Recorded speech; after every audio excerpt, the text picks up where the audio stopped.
foi candidato presidencial, é atualmente presidente da União de Freguesias de Aldoar, Foz do Douro e Novo Gildo, mas está aqui também enquanto um dos rostos, digamos, da oposição interna à atual direção da Iniciativa Liberal. Boa tarde, Tiago Maia Gonçalves, obrigado por ter aceito o nosso convite. É o rosto neste Congresso, o rosto mais visível desta oposição interna. A Iniciativa Liberal ainda não se conseguiu unir depois das eleições entre Rui Rocha e Carla Castro. Bom, em primeiro lugar, boa tarde, Miguel, e boa tarde, Inês. Muito obrigado pelo convite também. E louvo-lhe, Miguel, por ter conseguido dizer o nome da minha União de Freguesias sem erro. Muitos parabéns.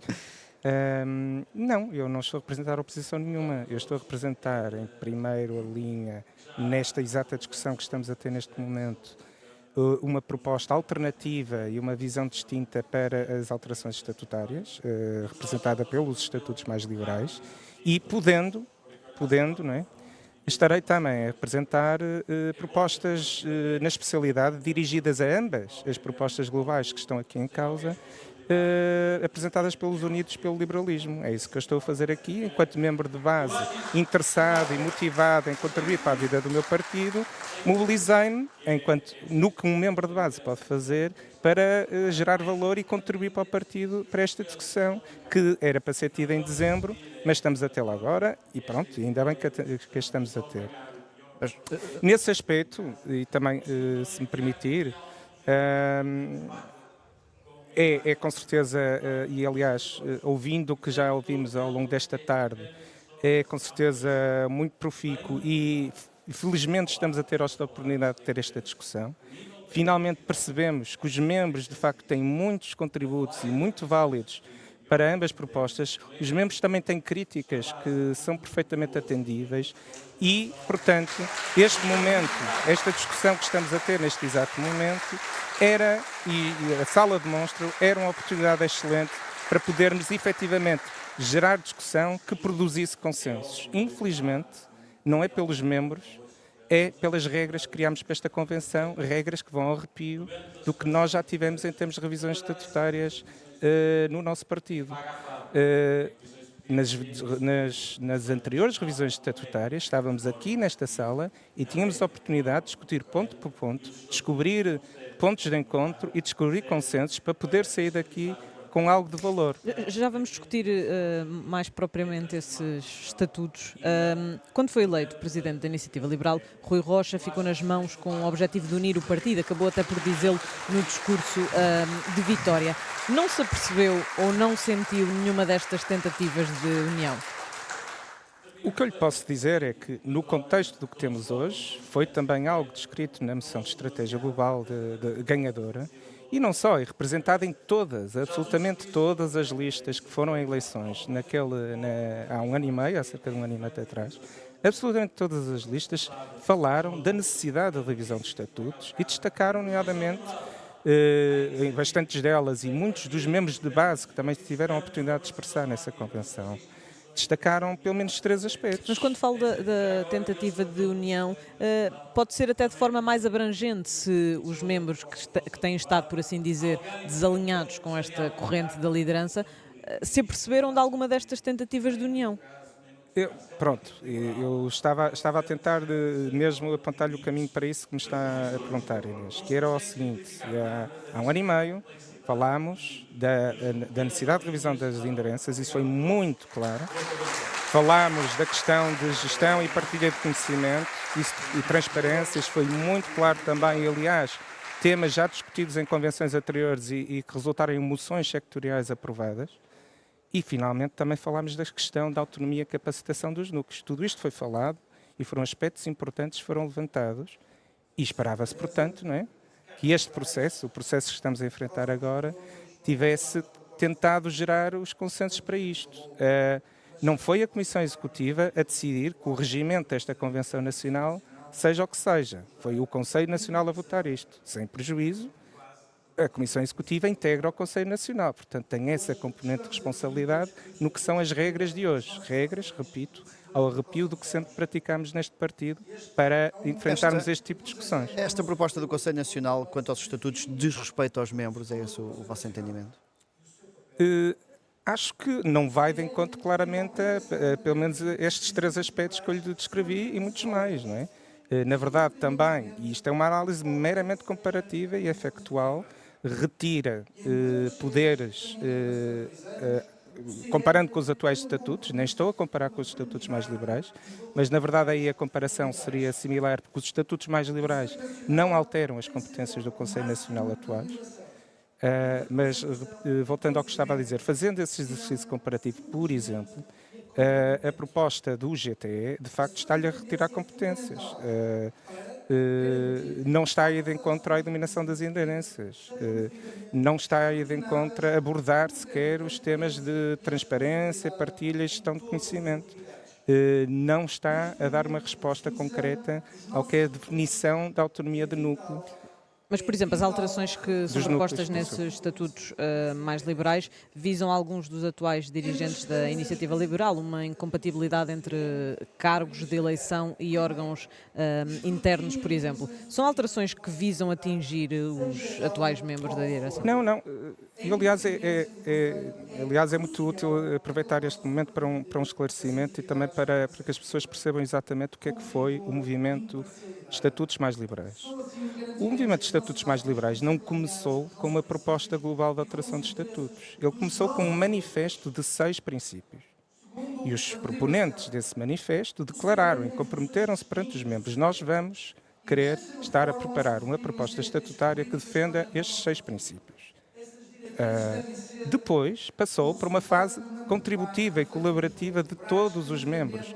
E todos estes contributos foram, em primeiro lugar, respondidos. Todos os membros que aportaram valor e contributos à nossa proposta receberam resposta. E todos os membros, a qualquer momento, ao dia de hoje, podem ir a www.estatutosmaisliberais.com e ver quais foram esses contributos. Qualquer cidadão pode ver o que foram esses contributos.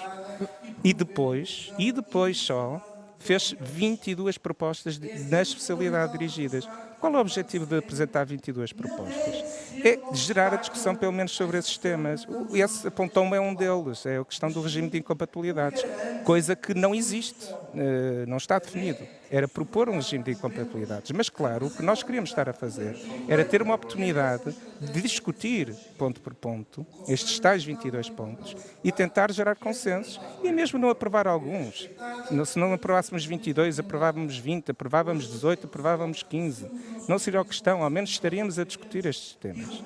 Foi estas regras e absolutamente bloqueadoras, limitadoras da discussão e, portanto, também que praticamente impossibilitam a geração de consenso. Foram estas regras que nos levaram a estarmos neste momento a discutir 2 propostas fechadas.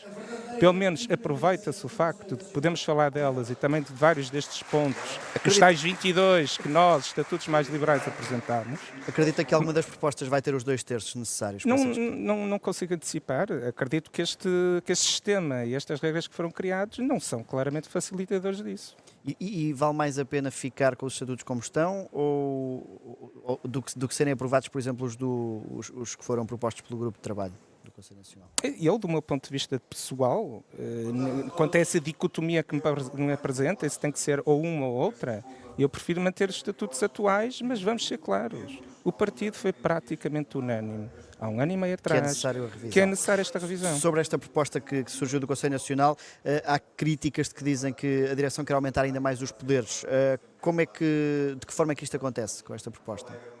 Não, isto de novo, basta fazer uma análise comparativa no que é, por exemplo, a extirpação de poderes do Conselho Nacional. A proposta GTE retira uma linha que existe atualmente e que as propostas de estatutos mais liberais mantêm de escrutinar o trabalho dos outros órgãos. Essa é a linha retirada. Poderia dar variedíssimos exemplos, mas não quero amassar os nossos ouvintes sobre essas questões, porque é tudo muito facilmente comparável. É comparar uma coisa e outra. No discurso que teve há pouco aqui na convenção, na intervenção, apelou a liberais livres de amarras e narrativas. Antes da outra convenção, falou sobre o facto de a Comissão Executiva agir como um comitê central. Neste ano e meio, houve atitudes mais de Comitê Central do que tinha havido no passado, com João Coutinho Figueiredo? Bom, eu nunca disse isso na verdade, e se quisermos fazer esse regresso ao passado, o que eu disse foi que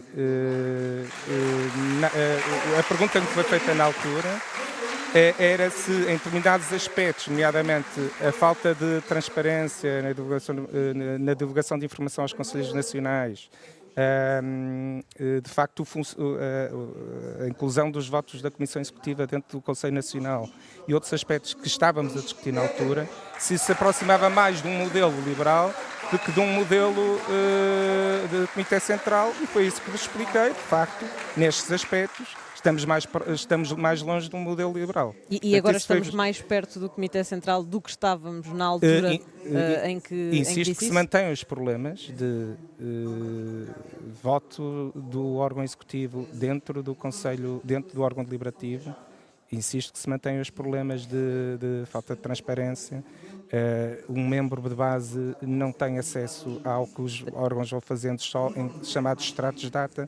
O membro de base não tem acesso às... Deixa-me acelerar só um bocadinho, porque estamos a ficar com pouco tempo. Bem. Quando esta convenção era para ser em dezembro, chegou a dizer que com a aprovação em pleno da proposta do grupo estatutário, que obriga a 2/3, teria de reconsiderar em que partido é que está por acreditar que essa proposta era um retrocesso. Continua a achar o mesmo? Continua... de novo, estamos a falar de termos comparativos, né? Claro. Entre esses estatutos e mantermos tudo absolutamente tal como estão, a proposta do Grupo de Trabalho Estatutário, acho que é sinceramente um retrocesso para o nosso partido e, aliás, objetivamente, representará a nossa incapacidade de fazer crescer o liberalismo em Portugal. Porque uma visão mais centralizada da governança do partido não consegue produzir tanta penetração no território. Uma visão menos inclusiva da participação dos membros não consegue mobilizar estas pessoas para campanhas e para eleições. Mas com uma cara... E também uma visão que não dê autonomia e capacitação aos núcleos, também não tem essa capacidade de, por exemplo, produzir valor nas eleições autárquicas. Uma proposta que não tem e que não partilhas e não faz gestão de conhecimento também não consegue produzir programas tão profícuos e ideias mais valorosas para o país. Tudo isto tem impacto na nossa capacidade de crescimento e tudo isto, de facto, seria um retrocesso. É a cara do movimento Unidos pelo Liberalismo. Caso os estatutos mais liberais não sejam aprovados, está disposto a manter-se à frente desta alternativa? Os Unidos pelo Liberalismo apresentaram, e se passarmos para essa fase de discussão na especialidade, apresentaram propostas na especialidade dirigidas a ambas as propostas, aos estatutos mais liberais e esta proposta do Grupo de Trabalho Estatutário. O movimento e, portanto, continuará independentemente... O que eu farei, se for dada essa oportunidade aqui em representação dos Unidos pelo Liberalismo, é vir defender estas propostas nesta sala.